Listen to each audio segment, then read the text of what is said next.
হরে কৃষ্ণা। তো রথযাত্রার দিন মানে তারপরে ঠান্ডা ঠান্ডা লেগে এতটাই শরীর খারাপ হয়ে গেছিলো, দেখো 2 দিন ধরে তোমাদের সাথে ভিডিও শেয়ার করতে পারিনি। তো আজ তোমাদের সাথে ভিডিওগুলো শেয়ার করছি। তো রথের দিন দেখো বৃষ্টি হচ্ছিলো, তারপরে বিকালে আমি আর সোনুমা রেডি হয়ে বেরিয়ে পড়েছি। তো আমাকে আর সোনুমাকে কেমন লাগছে সেটা তোমরা জানিও। তো আমরা গিয়েছিলাম 6টার সময়। রথ আসছে শ্যামপুর থেকে মর্শাল আমাদের ওখানে, মানে আসতে প্রায় 2 ঘন্টার মতো লাগে শ্যামপুর থেকে মর্শাল। কিন্তু গিয়ে দেখি না রথ কতটা দূরে। আমি তবু 6টায় গেছি, 4টেই রথ ছাড়ার কথা ছিল ওখানে।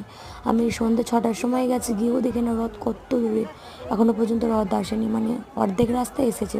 তো তারপর আবার কী করবো, এগিয়ে হেঁটে হেঁটে এগিয়ে গেলাম রথের কাছে, গিয়ে দেখি না তো অন্ধকার তো হয়েই এসেছে প্রায়। তো কীর্তনের টিম যাচ্ছে।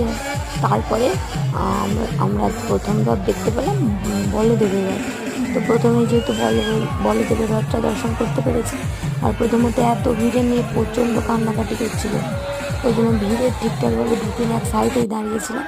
তারপরে বলদেবের রথ দেখতে পেয়ে প্রথমে বলদেবের রথটা টানলাম।